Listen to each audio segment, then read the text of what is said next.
Hi hello.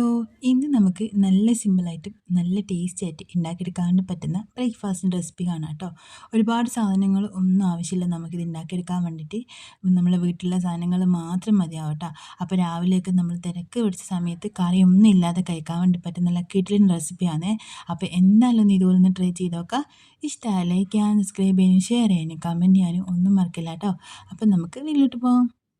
അപ്പോൾ ഈ recipe ഉണ്ടാക്കിയെടുക്കാനായിട്ട് നമുക്ക് ആവശ്യമായിട്ടുള്ളത് ഒരു കപ്പ് പച്ചരി ആട്ടോ. അപ്പോൾ ഒരു കപ്പ് പച്ചരി വെച്ചിട്ട് നമുക്കൊരു 4-5 എണ്ണമൊക്കെ ഉണ്ടാക്കിയെടുക്കാൻ വേണ്ടി പറ്റും. അപ്പോൾ അതനുസരിച്ചിട്ട് നിങ്ങൾക്ക് പച്ചരി എടുക്കേ. അപ്പോൾ ഞാനിപ്പോൾ അതൊന്ന് നന്നായിട്ട് കഴുകി എടുത്തിട്ട് സോക്കാൻ വേണ്ടി മാറ്റി വെക്കുന്നുണ്ട്. ഒരു 3-4 മണിക്കൂർ എന്തായാലും പച്ചരി നന്നായിട്ട് കുതിർത്ത് വെക്കണം കേട്ടോ. അതിനുശേഷം നമുക്കിതൊന്ന് അരച്ചെടുക്കണം. അപ്പോൾ ഇപ്പോൾ നമ്മളിതാ ഒരു 4 മണിക്കൂറൊക്കെ സോക്ക് ചെയ്ത് വെച്ചിട്ട് നമ്മളെ പച്ച റെഡി ആയിട്ടുണ്ട് കേട്ടോ. അപ്പോൾ അതിന്ന് വെള്ളമൊക്കെ കളഞ്ഞിട്ട് നമുക്കൊരു മിക്സിയുടെ ജാറിലേക്ക് മാറ്റി കൊടുക്കാം. നമ്മൾ രാവിലെയൊക്കെ ഉണ്ടാക്കിയെടുക്കുന്നതെന്നുണ്ടെങ്കിൽ രാത്രി തന്നെ കുതിർത്ത് വെക്കുന്നതായിരിക്കും കേട്ടോ ഒന്നുകൂടി നല്ലത്.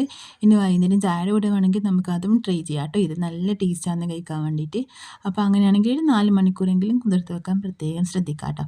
അപ്പോൾ മിക്സിയുടെ ജാറിലേക്ക് നമ്മളിതാ പച്ചരി മാറ്റി കൊടുത്തിട്ടുണ്ട്. അതിൽ വെള്ളം ഒഴിച്ചില്ലേ, അതിലേക്ക് നമ്മളിതാ ഒരു കോഴിമുട്ട കേട്ടോ ഇട്ടെടുക്കുന്നത്.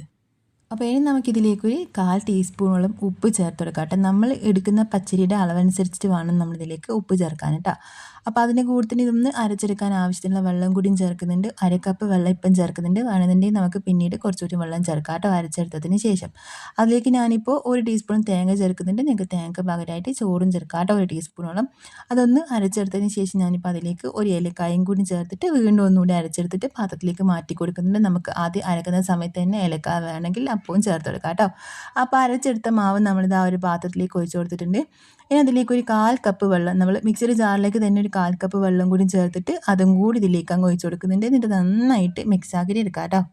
അപ്പം നമ്മൾ മാവ് ഇപ്പം റെഡിയാക്കിയിട്ട് ഇട്ടിട്ടുണ്ട് കേട്ടോ. ഇതാ ഈ ഒരു പാകത്തിന് വേണം നമ്മൾ റെഡിയാക്കാൻ. നല്ല ലൂസായിട്ടുള്ള മാവ് വേണ്ട. നമ്മൾ ദോശമാവിൻ്റെ ആ ഒരു പരുവത്തിനൊന്നും ആക്കിയെടുക്കാനേ പാടില്ല കേട്ടോ. നല്ല ലൂസായിട്ട് വേണം നമ്മൾ റെഡിയാക്കിയിട്ട് എടുക്കാൻ വേണ്ടിയിട്ട്. അതൊരു സൈഡിലേക്ക് മാറ്റി വെച്ചിട്ടുണ്ട്. അപ്പോൾ നമുക്ക് ഇനി ഒരു 1/2 കപ്പ് തേങ്ങ എടുക്കാം കേട്ടോ. അതിലേക്ക് 2 ടീസ്പൂണോളം പഞ്ചസാര ചേർക്കാം. നിങ്ങൾക്ക് ഒരുപാട് മധുരമൊക്കെ ഇഷ്ടമുള്ളതെന്നുണ്ടെങ്കിൽ 3 ടീസ്പൂണൊക്കെ ചേർത്തെടുക്കാം കേട്ടോ. എന്നിട്ട് പഞ്ചസാരയും കൂടി ചേർത്തിട്ട് നമ്മൾ നന്നായിട്ട് മിക്സ് ആക്കി എടുക്കുന്നുണ്ട്. ഇത് തേങ്ങയും പഞ്ചസാരയും കൂടി നന്നായിട്ട് മിക്സ് ആക്കി എടുത്തതിന് ശേഷം നമുക്ക് ഇതിലേക്ക് ചേർക്കേണ്ടത് ഒരു മുട്ടയാണ്. അപ്പോൾ ഇനി നമ്മളിതാ ഇതിലേക്ക് ഒരു മുട്ടയെങ്കിലും ചേർത്ത് കൊടുത്തിട്ട് വീണ്ടും നന്നായിട്ട് മിക്സ് ആക്കി എടുക്കുന്നുണ്ട്. ഇനി നിങ്ങൾക്ക് മുട്ടയുടെ ടേസ്റ്റൊന്നും ഇഷ്ടമില്ല എന്നുണ്ടെങ്കിൽ മുട്ട ചേർക്കുന്നില്ല. നമുക്ക് തേങ്ങയും പഞ്ചസാരയും മാത്രം മിക്സ് ആക്കിയിട്ട് അത് ഇതിലേക്ക് വെച്ച് കൊടുക്കാം കേട്ടോ. എന്നാലും നല്ല ടേസ്റ്റ് തന്നെ ഉണ്ടാകാൻ. അല്ലാന്നുണ്ടെങ്കിൽ ഇതുപോലെ ഒരു മുട്ടയും കൂടി ചേർത്ത് കൊടുത്താൽ കുറച്ചുകൂടി നല്ല ടേസ്റ്റ് ഉണ്ടാവും കേട്ടോ. മുട്ട ഇഷ്ടമുള്ളവരാണെങ്കിൽ മാത്രം ചേർത്താൽ മതി. അപ്പോൾ നന്നായിട്ട് ഇളക്കിയെടുക്കാം. എന്നിട്ട് നമുക്ക് ഇതൊരു സൈഡിലേക്ക് അങ്ങ് മാറ്റി വെക്കാം കേട്ടോ. ഈ മുട്ടയും പഞ്ചസാരയും തേങ്ങയൊക്കെ കൊടുത്താൽ ഇതുപോലെ നന്നായിട്ട് മിക്സ് ആക്കി എടുത്തതിന് ശേഷം നമുക്ക് ഇതൊരു സൈഡിലേക്ക് മാറ്റി വെച്ചിട്ടുണ്ട്. അപ്പോൾ ഇനി നമുക്ക് നമ്മൾ നേരത്തെ റെഡിയാക്കി വെച്ചിട്ടുള്ള നമ്മൾ ആ ഒരു മാവ് വെച്ചിട്ട് ദോശ റെഡിയാക്കിയിട്ട് എടുക്കാം കേട്ടോ. അപ്പോൾ ഞാനിപ്പോൾ ഒരു പാത്രം വെച്ചിട്ടുണ്ട്. അതൊന്ന് ചൂടായി വന്നതിന് ശേഷം അതിലേക്ക് ഒരു സ്പൂണ് മാവ് ഒഴിച്ച് കൊടുത്തിട്ട് ഇതുപോലെ ഒന്ന് ചുറ്റിച്ച് കൊടുക്കുന്നുണ്ട്.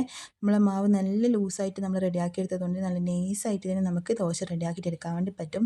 എന്നിട്ട് ഇതൊന്ന് ആറി വരണം. ഒന്ന് ചെറുതായിട്ടൊന്ന് ആറി വന്നതിന് ശേഷം നമുക്ക് ഇതിലേക്ക് നമ്മൾ നേരത്തെ റെഡിയാക്കി വെച്ചിട്ട് നമ്മൾ മുട്ടയുടെയും ആ ഒരു തേങ്ങയുടെയൊക്കെ മിക്സ് ഉണ്ടല്ലോ, അത് ഇതുപോലെ 1-2 ടീസ്പൂൺ ഇതിൻ്റെ നടുഭാഗത്തായിട്ട് ഇതുപോലെ ഇങ്ങനെ വെച്ചെടുക്കാം കേട്ടോ. എന്നിട്ട് നമുക്ക് ഇതൊന്ന് മടക്കിയെടുക്കാം. നമ്മളൊരു ചെറിയൊരു ബോക്സ് പോലെയൊക്കെ ആക്കിയെടുക്കൂലേ, ആ ഒരു ഷേപ്പിൽ വേണ്ട ഇത് റെഡിയാക്കിയെടുക്കാൻ. ആദ്യം ഒരു സൈഡിൽ നിന്ന് ഇതുപോലെ ഇങ്ങനെ മടക്കി കൊടുക്കാം. എന്നിട്ട് ഇപ്പുറത്തെ സൈഡിൽ നിന്ന് ഒന്ന് അങ്ങോട്ടേക്ക് ഒന്ന് മടക്കി കൊടുക്കാം കേട്ടോ.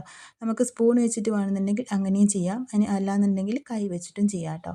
അപ്പോൾ നമ്മൾ ഇതുപോലെ ഒന്നുകൂടി ഒന്ന് അപ്പുറത്ത് ഇപ്പുറത്തുനിന്ന് മടക്കി കൊടുത്തിട്ട് ബോക്സ് പോലെ ആക്കിയെടുക്കുന്നുണ്ട്. അപ്പോൾ 2 സൈഡ് ഇതുപോലെ ഇങ്ങനെ മടക്കി എടുത്തതിന് ശേഷം നമുക്ക് തിരിച്ചും മറിച്ചിട്ട് കൊടുത്തിട്ട് നന്നായിട്ട് മൊരിയിച്ചെടുക്കണം കേട്ടോ. നല്ല രീതിക്ക് തന്നെ മൊരിയിച്ചെടുക്കാം. നിങ്ങൾക്ക് വേണമെന്നുണ്ടെങ്കിൽ ഓയിലോ ഗീയോ വെളിച്ചെണ്ണയോ ഈ ഒരു സമയത്ത് ചേർത്ത് കൊടുക്കാം. അല്ലാന്നുണ്ടെങ്കിൽ ഒന്നും ചേർക്കാതെ തന്നെ നമുക്ക് ഇതുപോലെ അങ്ങ് റെഡിയാക്കിയിട്ട് എടുക്കാം കേട്ടോ.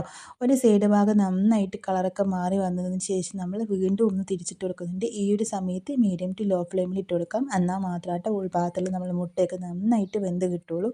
അപ്പോൾ ആ ഒരു സൈഡും കൂടി ഒന്ന് കളറൊന്ന് മാറി വന്നപ്പോൾ നമ്മളിതാ തിരിച്ചും മറിച്ചിട്ട് കൊടുത്തിട്ട് നന്നായിട്ട് 2 സൈഡും മൊരിഞ്ഞ് കിട്ടിയിട്ടുണ്ട് കേട്ടോ. ഈ ഒരു പാകത്തിന് ആയിക്കഴിഞ്ഞാൽ നമുക്കിത് വേറൊരു പാത്രത്തിലേക്ക് അങ്ങ് മാറ്റി കൊടുക്കാം കേട്ടോ. അപ്പം ബാക്കിയുള്ളതൊക്കെ നമുക്കിതാ ഇതുപോലെ തന്നെ അങ്ങ് റെഡിയാക്കി എടുക്കാം. നിങ്ങൾക്ക് ഈ ഒരു ഷേപ്പ് തന്നെ റെഡിയാക്കി എടുക്കണം എന്നില്ല. നിങ്ങൾക്ക് ഇഷ്ടമുള്ള ഏത് മോഡൽ വേണമെങ്കിൽ നമുക്കിത് ഉണ്ടാക്കിയെടുക്കാൻ വേണ്ടി പറ്റും കേട്ടോ. അപ്പം നമ്മൾ അടിപൊളിയായിട്ടുള്ള റെസിപ്പി റെഡി ആയിട്ടുണ്ട്. ഇനി നമുക്ക് ബാക്കിയുള്ളതും ഇതുപോലെ തന്നെ അങ്ങ് റെഡിയാക്കിയിട്ട് എടുക്കാം കേട്ടോ. അപ്പോൾ ഇനി നമുക്കിതാ ഇതുപോലെ ഉണ്ടാക്കി വെച്ചിട്ടുള്ള നമ്മൾ അടിപൊളി പലഹാരത്തിൻ്റെ മുകളിലേക്ക് കുറച്ച് ഗീയും കൂടി ആക്കി കൊടുക്കാം കേട്ടോ. നമ്മളിത് ഉണ്ടാക്കിയെടുക്കുന്ന സമയത്ത് ഗീ ആക്കി കൊടുത്തിട്ട് ആക്കുന്നതിനേക്കാളും ടേസ്റ്റ് ആട്ടോ. ഇതുപോലെ നല്ല ചൂടുള്ള സമയത്ത് നമ്മളിതിലേക്ക് കുറച്ച് ഗീയും കൂടി ആക്കി കൊടുത്തിട്ട് കഴിക്കുമ്പം കിട്ടാൻ. അപ്പോൾ എന്തായാലും ഒന്ന് ഇതുപോലെ ഒന്ന് ട്രൈ ചെയ്ത് നോക്കുക. ഇഷ്ടമായി ലൈക്ക് ചെയ്യാനും സബ്സ്ക്രൈബ് ചെയ്യാനും ഷെയർ ചെയ്യാനും കമൻറ്റ് ചെയ്യാനും ഒന്നും മറക്കില്ല കേട്ടോ. അപ്പോൾ നമുക്ക് മറ്റൊരു നല്ലൊരു വീഡിയോ ആയിട്ട് പിന്നെ കാണാം. Bye, thank U.